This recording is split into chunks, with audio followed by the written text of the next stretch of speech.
Kumusta po kayong lahat mga lodies? I hope po okay lang po kayo.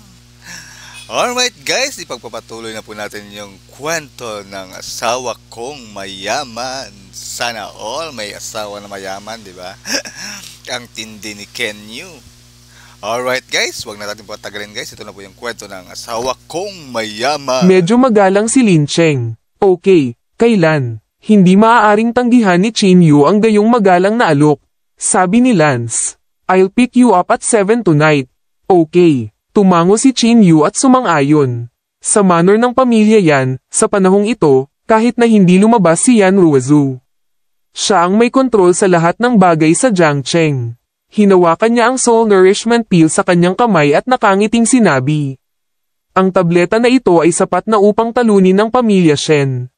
Hindi napigilan ng sekretarya na sabihin, Miss, minamaliit mo ang pamilya Shen. Hindi ko minamaliit ang pamilya Shen. Umiling si Yan Ruizu. Ang aqua rhyme pill na ibinigay ni Chin Yu sa kanya noong huling pagkakataon ay nagpabaliw sa kanyang isip. Matapos inumin ang tabletang iyon, naramdaman ni Yan Ruizu na ang kanyang balat ay naging mas nababanat at makinis. Kahit sa Jingdo, si Yan Ruizu ay hindi pa nakakita ng ganitong mahimalang gamot. Tama, ipadala ang lahat ng bodyguard ko para protektahan ang kaligtasan ni Chin Yu, biglang sabi ni Yan Ruizu. Natigilan ang sekretarya. Naguguluhan siyang nagtanong. May nagtatangkang saktan si Chin Yu. Sinabi ni Yan Ruizu na may walang pakialam ng ngiti, ang mga taong desperado ay gumagawa ng mga marahas na bagay. Walang nakakaalam kung ano ang mangyayari kapag bumagsak ang pamilya Shen. Ano naman sayo? Tanong ng sekretarya na may halong pag-aalala. Ngunit pagkatapos magtanong, naramdaman ng kalihim na ito ay medyo hindi kailangan. Kung may nangyari kay Yan Ruizu, malamang nalipulin ni Old Mr. Yan ang buong Jiangcheng. Pagkatapos, sinunod ng sekretarya ang mga tagubilin ni Yan Ruizu at ipinadala ang mga bodyguard na responsable sa palihim na pagprotekta sa kaligtasan ni Yan Ruizu. Sa gabi, sinundan ni Chin Yu si Lance at nakarating sa bahay ng pamilya Lin sa oras. Ang pamilya Lin ay nag-set up ng isang piging sa courtyard ng maaga at naghihintay sa pagdating ni Chin Yu. Dad, anong ibig mong sabihin? Binibuli niya ang anak mo, pero pinapakain mo siya at binibigyan mo siya ng mga regalo. Galit na sabi ni Lin Wan. At ang ginseng na iyon, ano ang binibigay mo sa kanya? Gaano ito kahalaga? Deserve ba niya? Galit na sabi ni Lin Wan. Nang makita ito, walang magawang sinabi ni Lin Cheng, mayroon kaming hihilingin sa kanya para sa tulong. Wala akong choice. Tapos binugbog ako nang wala lang. Sabi ni Lin Wan na may malamig na ekspresyon. Nag-isip sandali si Lin Cheng at sinabing, paano ito? Pagkatapos niyang tulungan tayo, tuturuan ka ni Dad ng leksyon, okay? Kung gayon ito ay isang pakikitungo. Bahagyang lumuwag si Lin Wan. Tumango si Lin Cheng at sinabing, okay, sigurado. Hindi nagtagal, dumating sina Chin Yu at Lance sa tahanan ng pamilya Lin. Nang makita si Chin Yu, nagmamadaling naglakad si Lin Cheng at binati siya, Mr. Chin, nandito ka na sa wakas. Nang makita niya kung gaano kagalang si Lin Cheng, magalang ding sinabi ni Chin Yu, Mr. Lin. Masyado kang magalang. Bilisan mo, umupo ka na. Masiglang hinayla ni Lin Cheng si Chin Yu sa hapagkainan at umupo. Pinandilitan ni Lin Wan si Chin Yu at hinampes ang mga chopstick at bowl sa mesa. Nawalan ako ng gana nang makakita ako ng isang tao. Sarkastikong sabi ni Lin Wan. Mr. Chin, pasensya na. I spoil my daughter. Please don't take offense, nakangiting sabi ni Lin Cheng. Nakangiting sabi ni Chin Yu, wala akong pakialam. Bagamat sinabi niya iyon, malinaw na naramdaman ni Chin Yu na walang intensyon si Lin Cheng na sisihin si Lin Wan. Malapit nang matapos ang pagkain. Mr. Chin, actually, hinanap kita sa pagkakataong ito para humingi ng pabor sa iyo, nakangiting sabi ni Lin Cheng. Nang marinig ito, biglang naintindihan ni Chin Yu. Hindi nakakagulat na si Lin Cheng ay napakagalang. May favor pala siyang hihilingin. Dahil tinanggap ko ang iyong regalo Mr. Lin, huwag mag-atubiling magtanong, tumango si Chin Yu at sinabi. Nagmamadaling sinabi ni Lin Cheng kay Chin Yu ang buong kwento. Matapos itong marinig ni Chin Yu, sinabi niya sa mapang-akit na boses, Mr. Lin. Bakit hindi ka lumahok dito? Bago pa makapagsalita si Lin Cheng, ngini siya ni Lin Wan ang sinabi niya, nahihirapan ka bang intindihin ang mga tao? Isa itong kompetisyon ng mga alagad. Ang aking ama ay hindi maaaring sumali. Kung hindi, bakit kanya kailangan? Hindi pinansin ni Qin Yu si Lin Wan. Nag-isip siya sandali at sinabing, okay. I promise you. Natural na hindi makukuha ni Qin Yu ang mga gamit ng ibang tao ng libre. Maraming salamat. Tinaas ni Lin Cheng ang kanyang wine glass at nakangiting sinabi, Tito Lin, sa pagkakataong ito, may biglang nagsalita mula sa labas. Nakita nila ang isang binata na nasa 20s na nakatayo sa pintuan. Matangkad at gwapo ang binatang ito. Parang heartthrob na straight out sa isang pelikula. Nang makita ang binatang ito, tumayo si Lin Wan at tuwang-tuwang tumakbo. Qi Yang, bakit ka nandito? Ibinagsak ni Lin Wan ang sarili sa mga bisig ng binata. Nakangiting sinabi ng binata na tinawagan si Qi Yang. Nabalitaan ko na si Uncle Lin ay magkakaroon ng martial arts competition kasama ang pamilya Zing, kaya hiniling ng tatay ko na tulungan ko si Uncle Lin. Nang marinig ito, agad na bumangon si Lin Cheng at nakangiting sinabi, Qi Yang, pinahahalagahan ko ang iyong kabaitan, ngunit hindi madaling pakitunguhan ang pamilya Zing. Nabalitaan ko na nag-imbita sila ng isang eksperto. Sinabi ni Qi Yang na may walang pakialam ng ngiti, huwag kang mag-alala, Uncle Lin. Nakabuo na ako ng panloob na lakas noong nakaraang buwan. Natigilan si Lin Cheng, at pagkatapos ay nasa sabik niyang sinabi, totoo ba ang sinabi mo?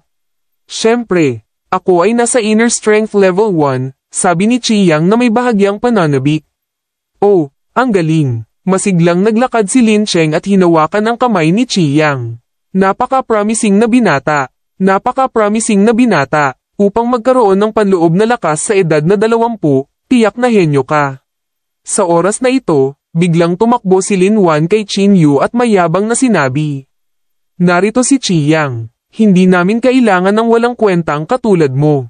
Maaari kang mawala ngayon. Bahagyang kumunat ang noo ni Qin Yu. Wala siyang sinabi kundi tumingin kay Lin Cheng. Gayunpaman, sa pagtataka ni Qin Yu, ngumiti din si Lin Cheng at sinabing, tama siya. Dahil nandito si Qi Yang, hindi kita guguluhin. Nang marinig niya ang mga salita ni Lin Cheng, biglang naging malamig ang ekspresyon ni Qin Yu. Hindi niya akalain na magiging masungit si Lin Cheng sa isang kisap mata. Tito Lin, sino ang taong ito? Tumingin si Qi Yang kay Qin Yu na may banayad ng ngiti sa kanyang mukha. Walang pakialam na sinabi ni Lin Cheng. Nais kong pumunta siya at tumulong, ngunit dahil nandito ka. Hindi ko na siya kailangan. Oo, Qi Yang, binubuli ako ng B-starred na ito. Dapat ipaghiganti mo ako, galit na sabi ni Lin Wan. Oh, so expert din siya. Nagpakita ng labis na interes ang mga mata ni Qi Yang. Pagkatapos, pumunta siya sa gilid ni Qin Yu at walang pakialam na sinabi. Inner strength expert ka rin ba? Hindi. Walang iniisip na sagot ni Qin Yu. Hindi nagsisinungaling si Qin Yu. Talagang hindi niya alam kung ano ang panloob na lakas dahil siya ay isang immortal na magsasaka. Sa mahigpit na pagsasalita, siya ay mas malakas kaysa sa tinatawag na mga masters ng panloob na lakas. Ngunit para kay Qi Yang, si Qin Yu ay isang talunan lamang na hindi pa nakakalikha ng panloob na lakas. Hindi ka man isang master ng panloob na lakas. Ngunit mayroon kang lakas ng loob na manindigan para sa ibang tao. Ang mga mata ni Qi Yang ay kumislap sa pangungutya. Hindi mapakali si Qin Yu na sayangin ang kanyang oras kay Qi Yang. Tumayo siya at tumingin kay Lin Cheng habang sinasabi, kung ganoon nga, aalis na ako. Gayunpaman, sana hindi mo ito pagsisihan. Nakangiting sabi ni Lin Cheng, huwag kang mag-alala. Hindi ko ito pagsisisihan. Guro, ikaw. Ang ekspresyon ni Lance ay sobrang hindi magandang tingnan. May gusto siyang sabihin, ngunit pinigilan siya ni Qin Yu. Na iniabot ang kanyang kamay at pinigilan siya. Mr. Qin, sa sandaling ito, biglang tinawag ni Lin Cheng si Qin Yu. Tumigil si Qin Yu sa kanyang paglalakad, lumingon at sinabing, ano ang problema? Mr. Lin, nakangiting sabi ni Lin Cheng, Mr. Qin, pakibalik ang ginseng na iyon. Si Qin Yu, na lalong naiinis sa gawin ni Lin Cheng, bahagyang pinaikit ang kanyang mga mata. Bakit? Ayaw mo bang ibalik? Sabi ni Lin Wan habang nakatitig sa kanya. Huminga ng malalim si Chin Yu at sinabing, magpadala ng isang tao sa aking bahay para kunin ito bukas. Master, hindi ka ba masyadong lalayo? Hindi napigilan ni Lance na sumigaw ng galit. Malamig na tiningnan ni Lin Cheng si Lance at pinagalitan, alam mo pa ba na ako ang iyong amo? Siya ay binubuli ng ibang tao, at tinutulungan mo talaga ang isang tagalabas. Ay, biglang natahimik si Lance at hindi alam ang sasabihin. Lance, alis na tayo. Tinapak ni Chin Yu si Lance sa balikat. Kung aalis ka ngayon, hindi ka na magiging alagad ko. Hindi kita tuturuan ng anumang martial arts sa hinaharap. Malamig na sabi ni Lin Cheng. Huminto si Lance at tumingin si Chin Yu kay Lance. Tumalikod si Lance at naglakad patungo kay Lin Cheng. Nang makita ito, hindi napigilan ni Lin Cheng ang tumawa ng malakas habang sinabi niya, mabuting disipulo.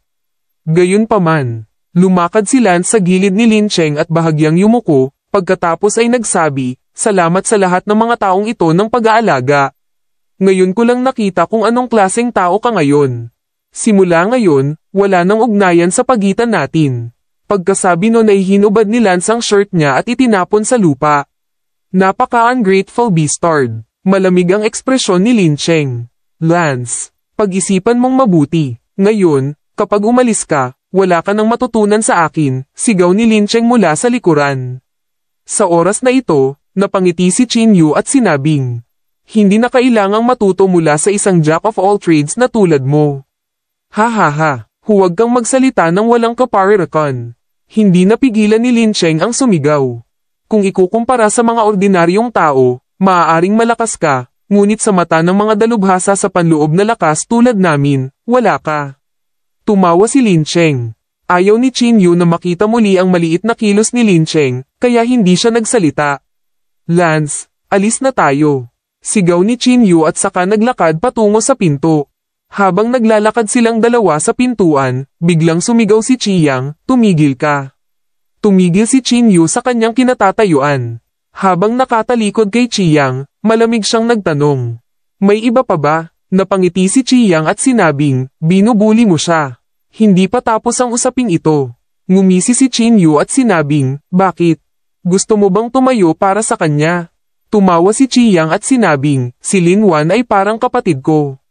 Natural na kailangan kong manindigan para sa kanya. Salamat, Chiyang. Ikaw ang pinakamahusay. Tuwang-tuwang sigaw ni Lin Wan. Gusto kong baliin mo ang kanyang mga binti, lumuhad sa lupa at yumuko sa akin. Mabangis na sabi ni Lin Wan. Inaplos ni Chiyang ang buhok ni Lin Wan na may mapagmahal na ekspresyon at nakangiting sinabi, sige, ipinapangako ko sa iyo. Nagsimulang maglaho ang pasensya ni Chin Yu. Lalong kinasusuklaman ni Chin Yu ang mga babaeng tulad ni Lin Wan. Dahan-daang tumalikod si Chin Yu at magsasalita na sana nang biglang iwinagayway ni Lin Cheng ang kanyang kamay at sinabing, kalimutan mo na ito, kalimutan mo na, hayaan mo siya, tatay. Agad na tinapakan ni Lin Wan ang kanyang mga paa sa sama ng loob. Lin Cheng, brat, bakit hindi ka umaalis? Galit pa rin si Chin Yu. Simula nang pumasok siya sa ikalimang antas ng chi refining stage, naramdaman ni Chin Yu na siya ay nanlalamig at nanlalamig. Pero sa huli, pinipigilan pa rin niya. Mr. Lin, ipinapayo ko sa iyo na disiplinahin mo ng maayos ang iyong anak. Kung hindi, maghihirap siya sooner or later. Tiningnan sila ni Chin Yu ng malamig at pagkatapos ay umalis. Pagkaalis ni Chin Yu at ng iba pa, galit na sinabi ni Lin Wan, tatay, ano ang ibig mong sabihin? Sapat na ang masama na hindi mo ako tinulungan na makipag-usap sa kanya. Ngunit hindi mo man lang hahayaang bugbugin siya ni Chiyang. Sumulyap si Lin Cheng kay Lin Wan at nanangis, ang batang ito ay may suporta ng pamilya yan. It's fine if we humiliate him. Pero kung talagang sasaktan natin siya, we won't be able to bear the consequences. Si Chiyang ay hindi gaanong naging bastos nang marinig niya ito. Si Lin Wan lang ang hindi pa rin gustong sumuko. Wala akong pakialam sa pamilya yan. Maghihiganti talaga ako. Iniwan ni na Chin Yu at Lance ang pamilya Lin. Sa pagbabalik, si Lance ay labis na kinabahan.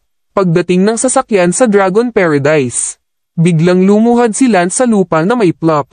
Mr. Chin, binaygo kita. I didn't expect Lin Cheng to be such a person.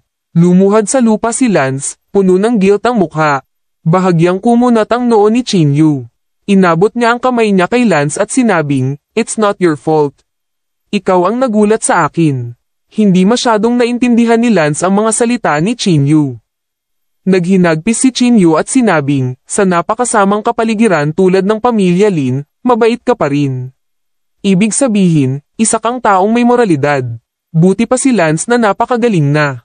Salamat sa iyong papuri, Mr. Jin," sabi ni Lance na may bahagyang pagkakasala. Oh, tama, sa oras na ito, biglang tumingin si Chinyu kay Lance.